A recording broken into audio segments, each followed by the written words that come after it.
So consider the arrangement shown in figure. The string is wrapped around a uniform cylinder which rolls without slipping. Now the other end of string is connected to a hanging weight, hanging mass M, which passes over a massless and frictionless pulley. Now determine the acceleration of the hanging weight M2 in terms of only mass of capital M, small m and g. Now इस problem को हम solve कर चुके हैं एक method से, fundamental तरीके से. Now we are going to solve this problem by energy method, right. तो जैसा पीछे वाले प्रॉब्लम में आपको बताया गया है कि हमारा जो अपर पार्ट का एक्सीलरेशन अगर a2 होगा तो दिस फर्स्ट इक्वेशन होगा हमारा, this a2 will be equal to a1 centre of mass का equation plus r alpha. So this will be a1 plus r alpha. Now a2 में ये a2 का इक्वेशन हुआ and this a1 is equal to r alpha, a1 is equal to r alpha. This is equation number 2. So directly we have a2 is equal to a1 r alpha plus r alpha, which is equal to twice r alpha. This is equation number 3, right. अब इसमें energy equation लेते हैं कि let in time t this mass falls through a height of h, right. यहाँ से h height से ये मास fall कर रहा है इन टाइम t. तो क्या हो जाएगा हमारा जो लॉस इन पी इस मास का कितना हो जाएगा, that will be mgh. Energy method हम लगा रहे हैं. Loss in P will be equal to mgh. This must be equal to gain in kinetic energy of all the bodies, right.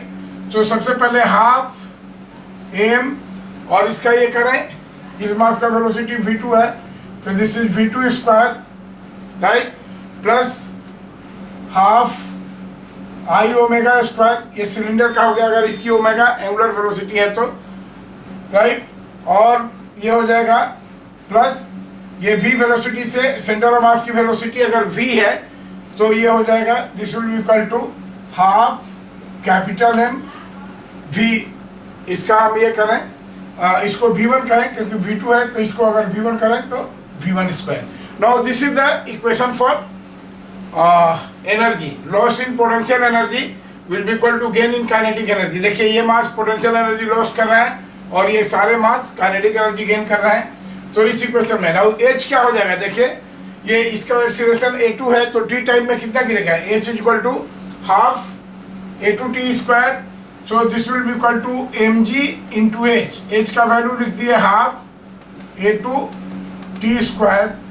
This will be equal to half m. v2 कितना हो जाएगा, अगर इसका acceleration इसकी velocity v2 है तो 0 plus at और इसका एक्सीलरेशन 2 है तो कितना हो जाएगा, this will be a2 into T इसका square plus half I omega square. Half cylinder है इसलिए this is half mr square. इसकी मोमेंट ऑफ इनर्शिया हो गई एंड टू ओमेगा. ओमेगा क्या हो जाएगा, omega will be equal to alpha into T. So this will be equal to alpha into t square, right. This will be equal to alpha into t square and plus ये देखिए half m half capital M और v कितना हो जाएगा, देखिए velocity हो जाएगा इसका a1 इंटू t. तो this will be equal to a1 into T का होल स्क्वायर, राइट.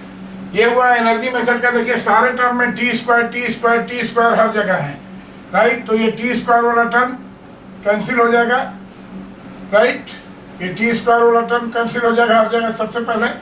और जब इसको हम सोल्व करेंगे तो again we will get the same result and we have a2 is equal to a2 alpha का value आएगा यहाँ से, a2 is equal to 2r alpha. और इसको करेंगे तो this will be 8mg divided by 3m plus 8m. Now this will be value of alpha and this will be the answer to the problem.